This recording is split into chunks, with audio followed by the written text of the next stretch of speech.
시청자 여러분 안녕하세요. 모니올라 시간입니다. 미국 국채금리가 고공행진을 계속하고 있습니다. 중동 전면전 가능성까지 염두에 둬야 하는 상황입니다. 박영환 GB투자자문 대표 모셨습니다. 대표님 어서 오십시오. 네, 안녕하세요.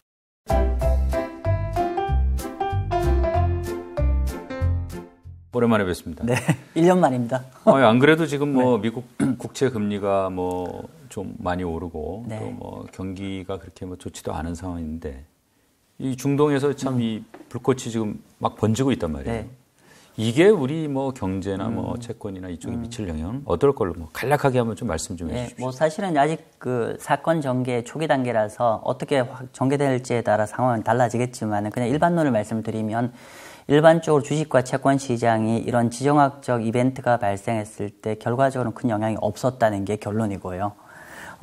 우리가 채권 시장을 조금 더 포커스를 맞춰본다고 했을 때 두 가지 정도가 변수가 되겠죠. 하나는 이스라엘 전쟁이 이란까지 혹시나 인발부가 된다고 했을 때는 유가가 트리거가 돼서 아마 유가가 좀 뜨는 이슈가 발생할 텐데 그렇기 때문에 실제로 채권 시장 입장에서는 유가가 올라가게 되면 이제 금리가 밀어 올린 작용을 할 거고 반면 이런 지정학적 리스크가 글로벌 어떤 경제 이런 것들에 대한 또 우려감이 자극되면은 우리가 안전자산 또 회귀 현상이 불거지죠. 그러면 결론적으로 유가라는 이제 물가를 올린 압력과 그리고 글로벌 경제의 어떤 걱정거리이기 때문에 안전자산은 이 두 가지가 충돌을 하는데 좀 더 원론적으로 말씀드리면 유가 부분은 아무래도 좀 단기적인 기대일 것 같고 오히려 이것 때문에 경제의 우려감이라고 되면 안전자산의 선호현상이 좀 클 거기 때문에 중립적이지만 조금은 금리가 내려가는 쪽에 영향을 줄 것 같습니다. 그러니까 이게 이제 소위 말해서 전쟁이라는 이런 그런 돌발 변수 단기적으로는 좀 영향을 줄 수 있지만 중장기적으로는 과거 역사적 경험을 보면 큰 그런 변화는 없었다 이런 말씀이신 거죠? 그렇죠. 단기적 이벤트보다는 펀더멘탈에 좀 더 우리가 수렴할 수밖에 없다 중장기적으로 그렇게 보시면 될 것 같습니다. 지금 이제 미국 금리 높다고 막 아우성인데 객관적으로 이게 어느 정도 수준이에요? 일단은 이제 금리가 높다 낮다고 얘기할 때 두 가지를 보셔야 되는데 하나는 정책금리 부분이 있을 것이고 두 번째는 시장금리 부분이 있을 건데 정책금리 부분이 우리가 현재 2001년 이후에 FRB 금리가 가장 높은 레벨이 와 있고요. 두 번째로 시장금리가 보통 시장금리라 하면 국채금리 10년만 국채금리를 얘기하는데 이 10년만 국채금리도 이미 2007년 리만 사태 이전보다 더 높게 2000년 초반 정도까지로 지금 회귀를 하고 있기 때문에 지난 20년 중에서 가장 높은 수준까지 접근했다고 얘기할 수 있겠죠. 사실 이게 이제 긴축한 지 1년 반 정도 지난 것 같은데요. 왜 이렇게 긴축 효과가 확실하게 나타나지 않는 거죠? 그렇죠. 지금 기자님 말씀하신 대로 통상적으로 각국의 중앙은행, 연준이라든지 한국은행 같은 것들이 정책금리를 올리면 긴축을 하게 되고 긴축을 한다는 의미가 경제에 브레이크를 잡는 거고 이렇게 브레이크를 잡으면 일정 부분 실물 경제 충격이 와서 좀 경제가 쿨링하는 효과가 있어야 되는데 지적하신 대로 이렇게 브레이크를 잡았음에 불구하고 경제 속도 페이스가 안 떨어지는 상황인데 이거는 과거와 좀 다른 건 크게 두 가지 측면이 있는 것 같아요. 여기서 좀 미국을 좀 구간시켜서 말씀드려야 되는 첫 번째는 코로나 팬데믹의 영향이라고 볼 것 같고요. 왜냐하면은 코로나 팬데믹을 이제 극복하는 과정에서 미국이 엄청난 가계와 기업의 유동성을 지원을 해주고 그것이 결국은 이제 가계나 기업의 잉여 버퍼의 현금으로 쌓였고 통상적으로는 금리를 이렇게 브레이크를 잡으면 바로 크레딧이 올라가기 때문에 대출금리가 올라가게 되면 개인들의 소비라든지 기업의 대출금리가 올라가게 되면 영향을 받아야 되는데 문제는 이렇게 어떤 정책금리가 올랐음에 불구하고 충격을 안 받는 거는 각 개인들이나 기업들의 잉여 자금이 워낙 많이 쌓여 있다 보니까 크게 충격을 안 받은 거죠. 그런데 조금 여기 좀 더 말씀을 드리면은 근데 이 코로나의 어떤 잉여 지원금을 측정할 수 있는 게 미국 가계의 초과 저축이라고 볼 수 있는데 이 초과 저축이 금년 4, 4분기에 아마 거의 고갈이 될 거라고 보고 있습니다. 아무튼 현재까지 충격이 안 왔던 건 첫 번째는 코로나 지원금의 어떤 잉여 부분이 있을 것 같고 두 번째 부분은 그거와 별개로 이제 바이든 행정부가 최근에 굉장히 이제 적자 지정을 많이 하면서 실제로 적자 지정을 많이 하면서 우리가 그 IRA인가요? 인플레이션 감축 법안 같은 걸 예. 하면서 굉장히 공공 부분에서 돈을 많이 풀면서 어떤 그런 부분들이 실물 경제 충격을 좀 오지 않게 하는 버퍼 역할을 했던 것 같습니다. 그런데 이 부분도 지금 저는 이 부분이 계속 이렇게 바이든 행정부가 계속 밀어붙이기 조금 쉽지 않다는 게 제가 아마 나중에 자료가 준비될 텐데요. 통상적으로 우리가 이런 적자 재정을 많이 한다는 거는 기본적으로 우리가 적자 재정 되는 것만큼 국채 발행이 많이 되는데 보통의 경우는 적자 재정을 언제 하냐면 경제가 굉장히 이렇게 다운됐을 때 그때 소요 재원을 이렇게 국채를 발행을 해서 우리가 자금을 만들어서 경기 부양을 하는 목적인데 이번 같은 경우는 아주 예외적으로 경제가 리세션에 들어가지 않은 상황에서 적자 재정을 확 하다 보니까 문제는 뭐냐면은 조달 코스트가 너무 비싸요. 조달 코스트가 너무 비싸니까 실제로 과거에 이제 경기 침체 국면에 조달을 하게 되면 금리가 한 1, 2%인데 지금은 3%, 그냥 4% 이상의 조달 코스트가 발생하다 보니까 지금 제가 자료를 준비한 자료에 의하면은 작년까지만 하더라도 지난 10년 동안에 미국 정부 세수에서 국채 발행에 따른 이제 이자 비용이 통상적으로 한 7 내지 8% 정도밖에 안 됐었거든요. 예. 그러니까 정부의 세수에서. 그런데 최근에 이제 금리가 높은 레벨, 상대적으로 높은 레벨에서 적자를 확 하다 보니까 지금 폭증을 하고 있어요. 그러니까 전체 세수에서 금년 7월달 기준으로 14%까지 이자 비용 부담이 컸습니다. 그럼 만약에 여기서 이대로 밀어붙이면은 이자 갚다가 미국 정부가 폭발할 겁니다. 그래서 좀 표현이 과했는데 아무튼 이제 이전만큼 그렇게 비용 부담, 이전과 같지 않게 비용 부담이 굉장히 폭증을 했기 때문에 여기서 계속 이전의 어떤 패턴대로 굉장히 큰 폭의 재정 적자는 좀 내면서 가기는 좀 쉽지는 않은 상황이라고 봅니다.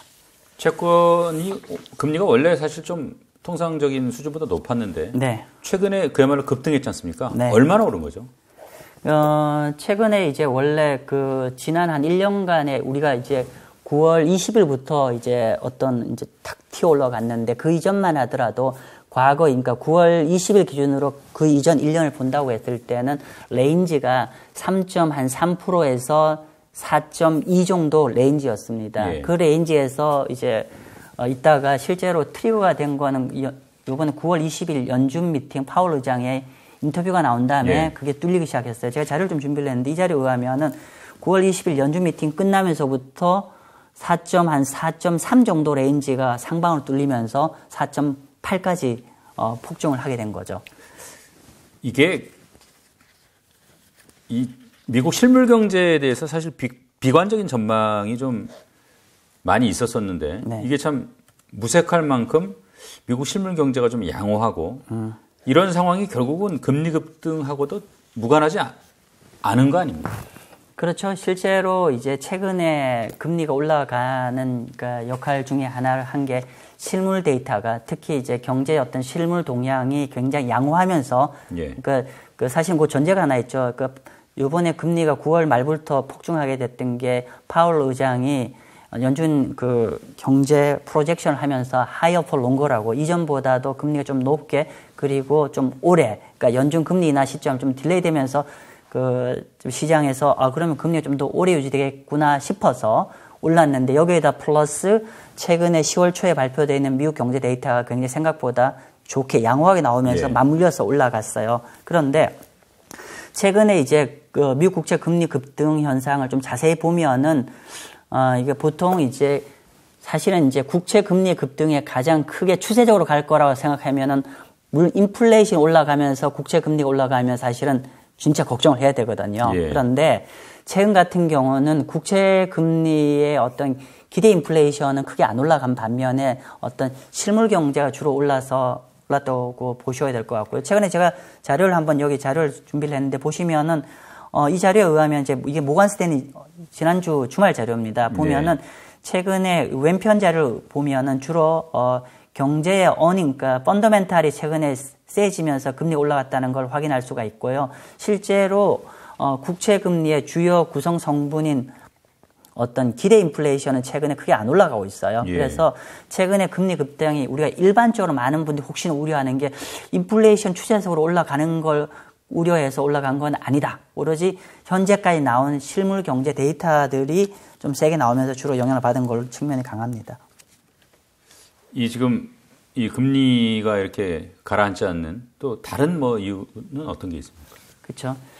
사실은 이제 그 첫 번째는 아까 말씀드린 대로 연준이 좀 정책 스탠스가 좀 더 뒤로 수년한 나오면서 거기에 플러스로 이제 경제의 펀더멘탈도 좀 강하게 나와서 측면이 있는데, 그럼에도 불구하고 최근에 약간은 국채금리가 폭등, 또 반대로 국채 가격이 폭락하는 형태가 보였는데, 여기에는 사실 헤지펀드가 주요한 역할을 했다는 거예요. 단기의 움직임, 그러니까 하는 거고, 특히나 이제 우리가 표현이 그런데, 최근에 단기 투자자 관점에서는 약간은 퍼펙트 스톰, 그러니까 완전하게 여러 가지 여건들이 뭐 미국 신용 등급이 하락한다든지 여러 가지 있는 거에다가 이 국면에서 최대한 수익 극대화하기 위해서 헤지 펀드가 최근에 굉장히 매도 포지션을 많이 취하고 있어요.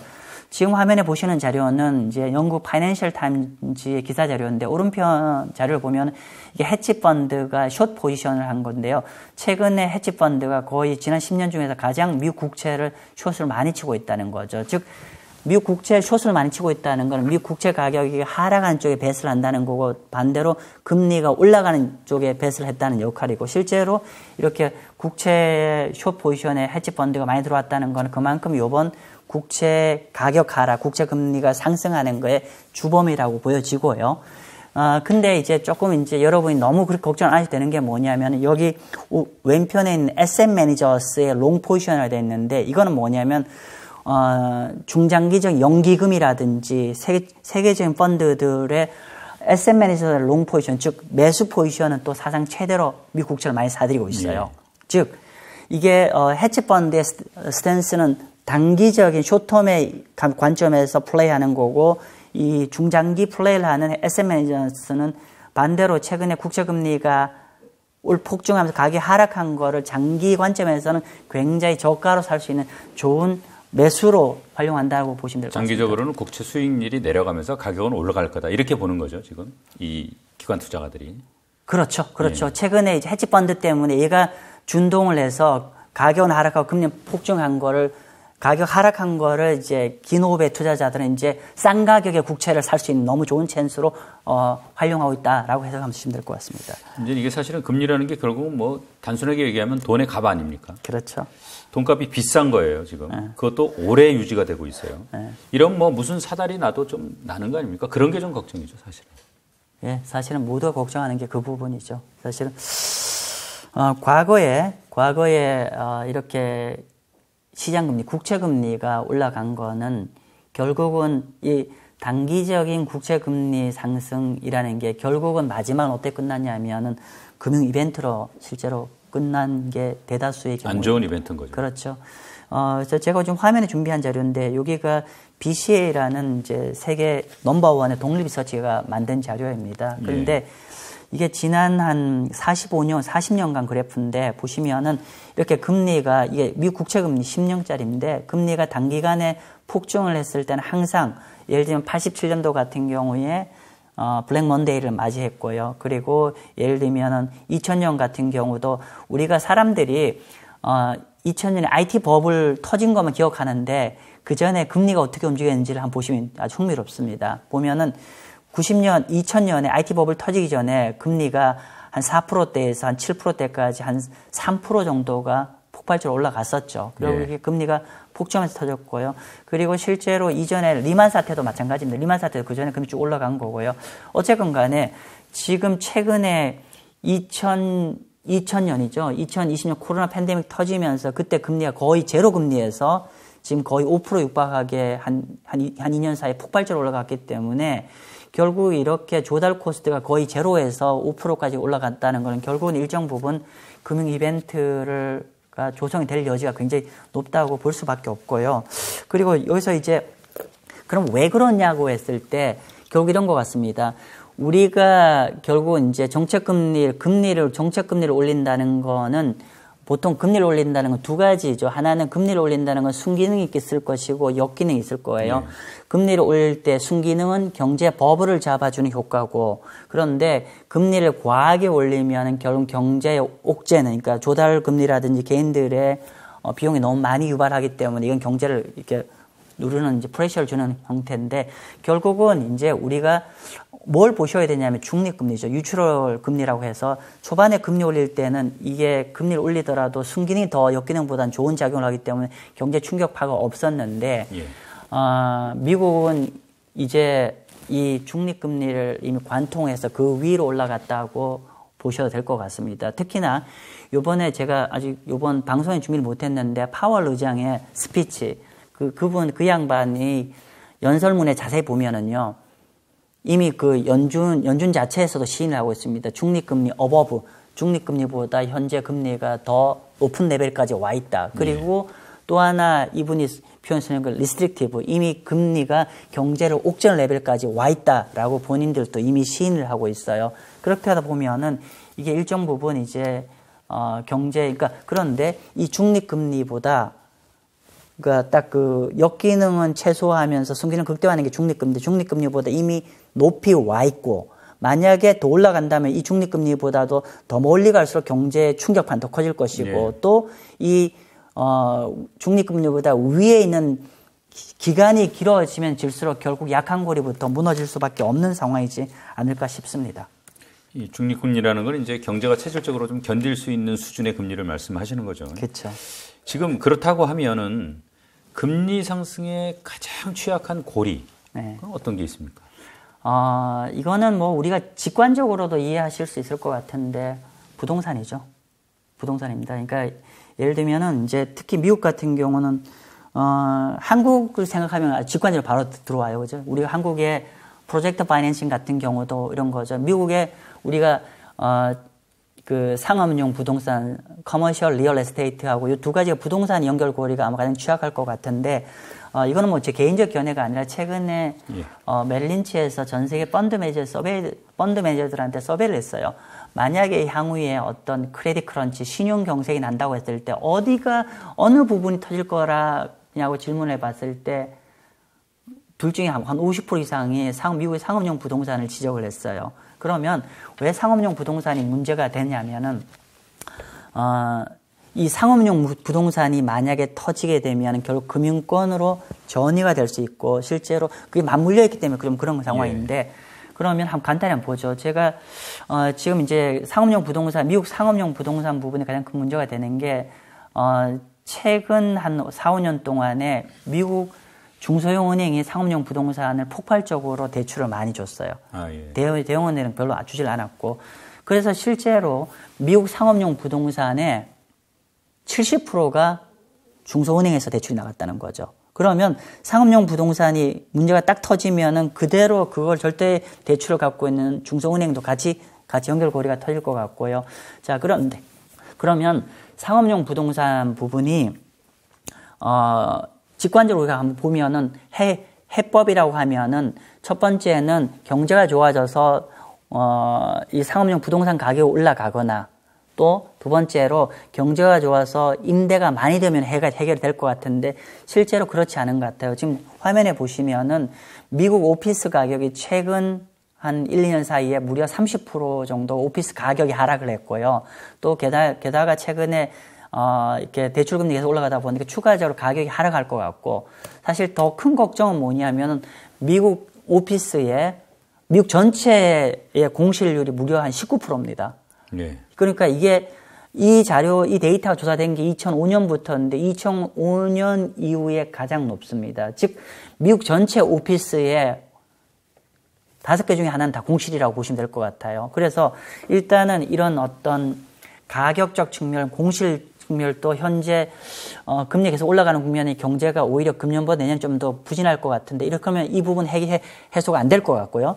그러면 반대편에 우리가 해결돼야 될 게 뭐냐면은 그러면은 이쪽 부분이니까 어떤 임대나 이런 게 용이하지 않으면 사실 조달 코스트가 떨어지면 그러니까 좀 내려가면 되는데 문제는 최근에 금리가 계속 올라가면 조달 코스트가 안 떨어지는 거죠. 안 떨어지니까 이게 문제가 되는데 문제는 아직까지는 큰 문제가 불거지지 않는 게 뭐냐면 기존 대출 금리는 아직은 안 떴으니까요. 그러면 문제가 뭐냐면은 이네들 대출 만기가 되면은 결국은 훨 더 높은 금리로 리파이낸싱을 해야 되는 상황이에요. 그런데 문제는 지금 미국 상업용 부동산의 대출 만기가 25년까지 이제 한 2년 남았죠. 25년까지 전체 론의 절반 정도가 되는 1.4 트릴리언 달러 정도가 만기가 들어와요. 그러면 향후 1년 안에 금리가 빨리 안 떨어지면 결국은 이 폭발적으로 금리 뜬 거에 그 롤오버를 들어가기 때문에 일단은 그 부분이 굉장히 큰 리스크로 감당하기가 쉽지 않겠군요. 어려울 것 같다는. 그렇지. 결국은 어떻게 보면 그때까지 금리가 안정화 안 되면 문제가 굉장히 클 거기 때문에 거의 시한폭탄 같은 느낌이죠. 그 파월 의장이 이제 뭐 이 경제 상황 보고 이제 금리를 결정하겠다고 하면서 인상 여지를 좀 남기고 또 인하도 시장 기대보다는 더 늦게 가겠다 이런 뉘앙스를 주고 대표님은 연준 금리 정책 전망은 좀 어떻게 하고 계십니까? 네, 질문 주신 거 이게 연준 금리 전망 어떻게 보냐 이 말씀이신데 연준이 공식적으로 얘기한 거는 이제 제가 연준이 공식적으로 전망한 거는 이제 지난번 9월달 미팅의 점도표에 의하면은 내년 7월달부터 금리를 인하를 할 거라고 전망을 했는데 사실은 파월 의장의 그 연설문을 곰곰이 뜯어보면은 사실은 그게 그때 할 거라고 자신이 없어요, 사실은. 예. 그리고 재밌는 거는 과거에 연준이 어떤 그 점도표대로 되진 않았어요. 과거에 지난 한 40년간을 연준 금리 인하 사이클을 한번 뜯어보면은 금리 패드 컷이 딱 첫 번째 패드 컷 들어가고 거의 동시에 미국 경제가 침체가 들어갔습니다. 그러면 이게 무슨 의미냐면은 결국 연준이 선제적으로 금리를 인하를 하면은 경제가 소프트 랜딩을 할 텐데 실제로 과거에 보면은 경제가 굉장히 좀 실물경에 충격이 가면서 어쩔 수 없이 금리를 인하했다라고 볼 수밖에 없을 것이고 그렇다고 하면은 실제로 파월 의장은 내년 한 7월 달부터 점진적으로 금리 인하를 할 것 같은데 실제로 이렇게 고금리 여파 때문에 아마 그 전에 실물 경제가 일정 부분 충격 상황에 봉착할 여지가 크고 그렇다고 하면 오히려 연준 의장이 연준에 제시한 로드맵보다 좀 더 금리 인하가 먼저 올 여지도 있지 않나 싶습니다. 그리고 한 가지 여러분이 꼭 우리가 좀 아셨으면 좋겠다는 게 뭐냐면은 재밌는 게 뭐냐면 우리가 이제 영어로 이런 얘기했죠. 리니어, 선형. 예를 들면 우리가 금리 인하가 미국 경제가 침체가 들어가고 뭐 이런 것들이 자 지금부터 경제가 계속 나빠집니다. 이렇게 해서 경기 침체가 들어가진 않았어요. 어떻게 되냐면 항상 과거 한 지난 50년간 보면 경제가 이렇게 가다가 갑자기 뚝 부러집니다. 그래서 지금 제가 이게 비오의 메린치 자료를 가지고 왔는데 이게 여기 자료에 의하면은 실제로 경기 침체 전달의 실물 경제입니다. 근데 놀랍게도 실물 경제 침체 전달에 평균적으로 실질 GDP 성장률이 3%나 높았어요. 즉 이게 우리가 어떤 경기가 어떤 그 금리 인상에 어떤 실물 경제에 영향을 주는 게 시차가 있다는 거를 우리가 꼭 명심을 해야 될 것이고 이런 시차의 충격이라는 게 자 이제부터 쭉 이제 나빠집니다가 아니라 이렇게 있다가 쭉 누적돼 있다가 뚝 부러질 형태로 과거에 진행이 됐었다는 것도 우리가 명심해야 될 패턴이지 않을까. 그렇다고 보면은 실제로 연준이 제시한 로드맵과 달리 그 전에 어떤 일정 부분 이렇게 고금리 형태가 지속되기 때문에 실물 충격이 와서 아마도 그 전에 좀 금리 인하가 될 여지도 있지 않나 싶습니다. 대표님, 그렇다고 하면은 한국 정책 금리하고 한국 국채 금리 전망도 좀 궁금하거든요. 네. 원래 저희가 전망은 어떻게 했냐면은 미국보다는 한국이 정책 금리를 먼저 더 올릴 수도 없을 것이고 먼저 인하해야 될 상황이라고 옛날엔 저희가 판단을 했습니다. 그렇게 보는 이유는 가장 큰 거는 우리가 미국 같은 경우는 부동산이 거의 다 한 80% 이상이 고정금리인 반면에 한국 같은 경우는 역으로 반대표로 한 80%가 변동금리죠. 따라서 한국이 상대적으로 미국보다 가계 부채가 압도적으로 높은 상황에서 변동금리가 대다돼 있기 때문에 정책금리가 올라가면 훨 더 경제에 더 충격파가 많이 갈 것이고 따라서 미국과 한국이 이렇게 같이 금리를 올린다 하면 결국 한국이 먼저 부동산 시장에 충격을 가서 결국은 금리를 먼저 내려야 될 상황에 처할 거라고 저희는 봤는데 근데 제가 약간 변수가 하나 발생을 했습니다. 뭐냐면은 우리가 이제 현재 행정부가 우리가 금리를 올라갈 때 같이 연동해서 금리를 올리지 않고 약간은 이제 부동산 충격 우려가 있어서 지난해 4월 달부터 약간은 우리가 시중은행에서 금리를 좀 정책금리 연동해서 못 올리게 좀 약간 묶어놨었죠. 그러면서 오히려 최근에 지난 몇 달 동안 금리가 대출금리 약간 내려가면서 다시 부동산 대출이 늘면서 그런 상황이 좀 되면서 이제 지금 한국 같은 경우는 단기적으로 금리를 내리면은 더 부동산의 대출이 너무 커져버리고 또 현재 대출금리가 올리면 한국의 구조적으로 변동금리가 많은 상황에서는 굉장히 충격파가 클 수밖에 없기 때문에 사실은 한국 정부 당국에서는 올릴 수도 없고 내릴 수 없는 형국일 것이고 이렇게 되면 결국은 한국 금리는 이전에는 제가 미국보다 한국이 좀 선제적 금리 내릴 수밖에 없는데 우리가 한국의 부동산 정책 부분이 최근에 그렇게 조정이 되면서 어쩔 수 없이 미국의 금리 인하 시점과 같이 보조를 맞춰서 금리를 내릴 수밖에 없지 않겠냐 생각합니다.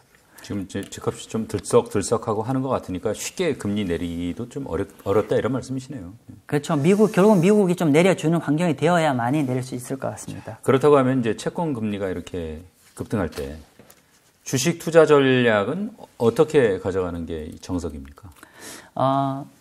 기본적으로 우리가 이제 이론적으로 주식 금리가 올라가면은 사실 주식은 부정적입니다. 그러니까 아까 제가 이런 말씀 드렸잖아요. 우리가 정책금리에서 초기 금리 인상 부분은 초기가 금리 올라가는 건 주식에는 이거 양의 상관관계인데 금리가 일정 부분 그 적정 금리 이상으로 올라가기 시작하면 그때부터는 실물 경제 충격이 되기 때문에 당연히 기업 활동에 부정적이죠. 예. 그리고 최근에 어느 정도까지 많이 올라갔다고 하면은 지금 미국 같은 경우는 장단금리 역전돼 있지 않아요. 그래서 미국의 단기금리, 그러니까 1년 미만 금리가 무려 거의 한 6% 나옵니다. 예. 근데 이거를 곰곰이 생각하면 어떤 의미냐면은 현금으로 있어도 6% 나온다는 뜻입니다.